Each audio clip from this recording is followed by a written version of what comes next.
Boa noite a todos, amigos, companheiros da doutrina espírita que abraçam esse ideal nobre de conhecer o Evangelho. Estamos aqui para falar do trecho sobre mortes prematuras e mortes coletivas. Então, fomos lá no Evangelho, capítulo 5, item 21. Quando a morte vem ceifar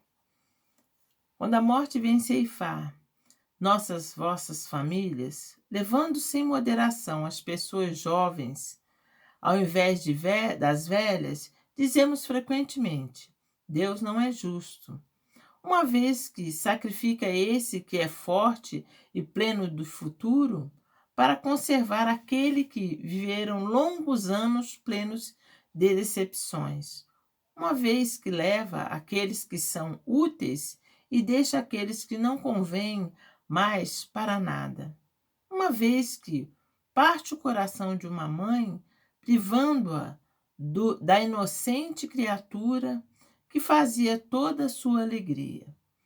Então, no Evangelho, ele mostra para a gente questões que nós mesmos fazemos a respeito da perda de nossos entes queridos de forma prematura, da oportunidade que nós temos de conhecer esse Evangelho e entender, para compreender que o bem, frequentemente está onde credes haver o mal.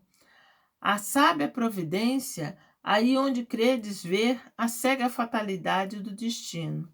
Então, a gente tem que começar a entender o processo, porque nós somos espíritas e acreditamos que tivemos uma vida passada, temos essa presente e teremos uma futura.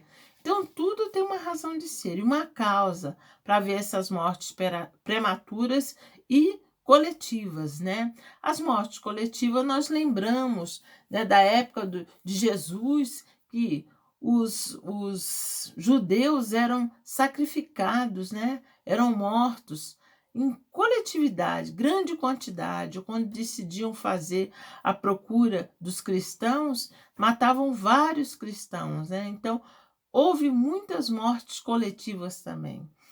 Aqui nós temos, quando há um acidente, vamos dizer, daquelas 2 torres que aconteceu, foram mortes coletivas. É um encontro marcado, Nós que estamos estudando a doutrina espírita, Deus não deixa cair uma folha de uma árvore se não há um motivo. Tem que haver uma situação ali de resgate para aqueles irmãos que estão ali reunidos, E aí fala: por que medir a justiça divina pelo valor da vossa? Quer dizer, a gente compara a Deus, com as nossas atitudes, e Deus é o Pai, está regendo todo esse universo, está desenvolvendo um trabalho de amor para conosco e dando a oportunidade da gente conseguir melhorar a nossa moral, a nossa maneira de ser. Nós estamos sempre aprendendo um pouquinho mais, cada encarnação.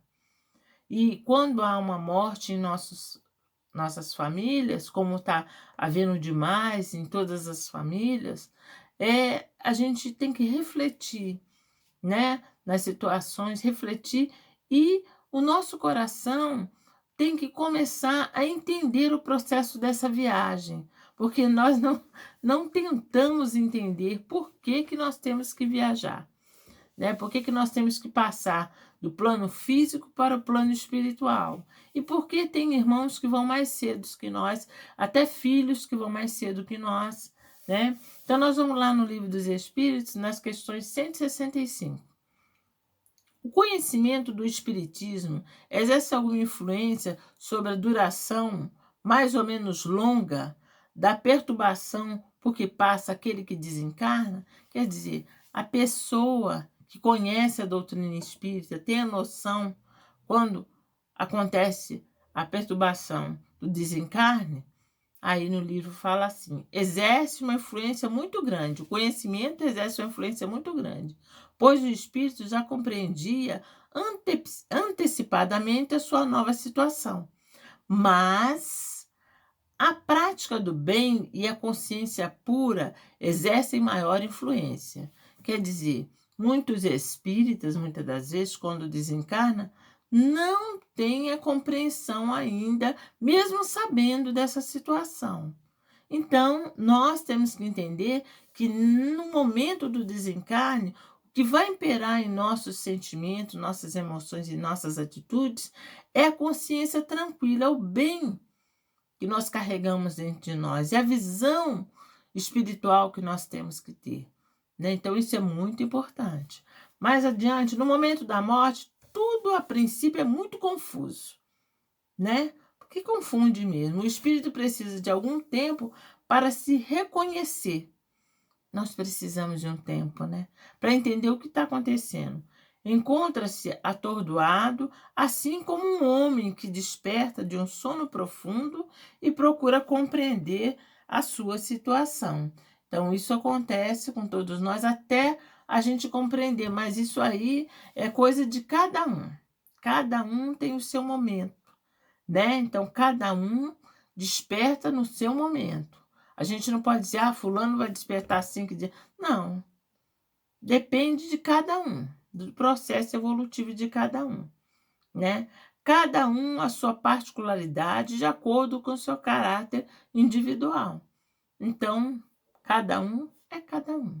Somos seres individuais, né? E não é porque que conhece a doutrina espírita que é assim que desencarnar vai despertar, né? Então, nós temos que entender esse processo. Por isso que é importante estudar e se modificar com o nosso exemplo, né? Vamos lá na pergunta 548. Um espírito desencarnado que assiste calmamente a um combate pode ver o momento em que a alma daquele que morreu se separa do corpo físico? Como esse fenômeno se apresenta para ele? Né? Então, um assistente, uma pessoa que está ali vendo o processo do desencarne na hora de um combate, ele pode ver na hora que o espírito se emancipa, se liberta do corpo. Existem poucas mortes verdadeiramente instantâneas, quer dizer, aquelas rápidas que desencarnam e já se liberta rápido. Poucas. A maioria dos casos, o espírito cujo corpo acaba de ser mortalmente ferido não tem consciência imediata do que lhe aconteceu. É um susto, né? Quando a pessoa morre de repente de um acidente ou de uma situação de agressão, é difícil despertar imediatamente achando que desencarnei. Não é assim. É aos poucos, né? Porque foi uma situação violenta, né? E aos poucos a gente é levado e conduzido, se assim nós quisermos, né? Somos conduzidos, muitos nem enxergam e são conduzidos até despertar e decidir o que ele quer fazer, se quer ficar e aprender no plano espiritual nos hospitais ou se quer outros caminhos. Nós temos o poder de decisão, né? Somente quando começa a recobrar a consciência é que o espírito assistente poderá distinguir o espírito ferido mover-se ao lado do cadáver. Quer dizer, quem está lá dando assistência, somente quando o espírito desperta é que ele vai poder socorrer ele. Isso aparece tão natural ao espírito que assiste o combate que o verão do corpo morto não lhe causa nenhuma sensação desagradável. Ao ver o corpo, ele não vai ficar sentindo uma sensação desagradável, porque o foco nele está no espírito que está ali precisando de auxílio e ajuda, né? A essência da vida está toda no espírito que acaba de desencarnar e não no corpo físico. Assim, toda atenção é direcionada ao espírito desencarnante, e é com ele que o assistente vem conversar ou lhe dar ordens. Então, é muito importante a gente entender isso, né? Esse processo de auxílio, de amparo que nós temos através dessa assistência que nós recebemos do plano espiritual. Pergunta do Livro dos Espíritos 346. O que acontece ao espírito se o corpo que ele escolheu morre antes de ele nascer? Né? Porque essas são mortes prematuras, né? Mas vamos ver o que acontece. Ele escolhe outro. Aquele não deu e ele foi incumbido para reencarnar. Vão achar outro corpo para ele, outra oportunidade de reencarne. Questão 936. De que maneira as dores inconsoláveis dos que ficam na Terra afetam os espíritos que desencarnam? De que maneira os irmãos desencarnados vão ser afetados por nós que estamos encarnados e sentimos a sua separação? O espírito é sensível à lembrança e aos lamentos daqueles a quem amou na terra. Olha aí, nós sentimos toda a energia que mandam para a gente. Como é importante entendermos essa grande viagem, essa oportunidade de viajar bem, com o apoio de quem nos ama. Entretanto, uma dor incessante e fora do propósito o afeta profundamente, porque ele vê nessa dor excessiva uma falta de fé no futuro e uma falta de confiança em Deus. Vê também um obstáculo ao progresso dos que choram e talvez uma dificuldade de reencontrar mais adiante aqueles a quem ficaram. Então é verdade. Meus irmãos, como é importante estudar essa parte sobre a morte, essa separação. Como é importante estudar o desencarne e ter noção da importância de auxiliar aqueles que estão viajando. Como é importante a família entender que não acabou e que a nossa energia vai até onde o nosso irmão está. E ele vem até nós também. Como é importante a gente sempre fazer uma prece, uma vibração de paz, de amor, de conforto a esse irmão que desencarnou. Nós somos família. Família se ajuda mutuamente. E nós temos que nos esclarecer quanto a essa viagem que é a morte. Do corpo físico, mas é uma viagem para o espírito, que terá grandes desenvolvimento no plano espiritual, esclarecimento da sua vida, o que ele veio fazer aqui nessa escola que é o planeta Terra e o que ele pode desenvolver ainda mais. Não acabou. Pelo contrário, a nossa real vida é no plano espiritual. Hoje eu tenho essa família, tenho esses vizinhos, tenho esse corpo, essa cor, essa nacionalidade, mas na próxima eu poderia vir totalmente diferente, em outra situação. Então vamos dar valor a essa que nós estamos vivendo, a oportunidade que estamos tendo de esclarecimento.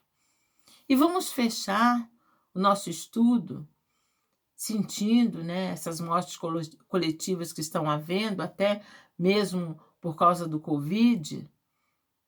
Vamos falar da importância do apoio familiar com uma página do livro Sinal Verde, que fala assim: saudações, porque realmente aqueles que vão só o que terão de nós, as nossas vibrações e saudações. E nós precisamos entender como é importante esse momento para todos os nossos irmãos. Toda saudação deve basear-se em pensamentos de paz e alegria. Como é importante a nossa energia de paz e alegria. Quantas mães hoje estão trabalhando em benefício de filhos, outros, que tentando modificar a vida deles para não desencarnar que nem os seus próprios filhos, tendo uma luta, uma causa de luta, pela forma em que o filho morreu, assassinado, violentado, todas as formas, as mães estão lutando para abrir caminhos para não acontecer mais isso. Então, elas estão lutando com alegria, com força, com paz, sem revolta, para ajudar a modificar esse nosso planeta. Pense no seu contentamento quanto alguém lhe endereça palavras de afeto e simpatia preciosa, rendimento de colaboração e felicidade. Vamos colaborar, meus irmãos. A espiritualidade faz um trabalho árduo com todo o planeta, esse desencarne em massa que está acontecendo. E nós podemos colaborar tentando emitir através das nossas vibrações, não de revolta, mas de entendimento, de afeto, de abnegação, de esperança, que tudo vai passar e vai melhorar. Nós temos esse poder e devemos realizar com amor com Jesus. Uma frase de bondade e compreensão opera prodígio na construção do êxito. Auxilie os familiares com a sua palavra de entendimento e esperança. Se você tem qualquer mágoa, ressentimento de véspera, comece o dia à maneira do sol, esquecendo a sombra e brilhando de novo. É isso, meus irmãos. Se a gente tem mágoa, sentimento difícil, que atrapalha esse trabalho da espiritualidade, vamos fazer a nossa parte. E vamos ser que nem o sol, brilhar a todos, encarnados e desencarnados. A tarefa e a missão está aí. E o trabalho é de todos nós. Não é só de um, não é só de Jesus. É de toda a humanidade nos amar, nos respeitar, nos tratar com carinho e, principalmente, sermos sinceros nos nossos propósitos. Muito obrigado por tudo. Muita paz a todos os lares.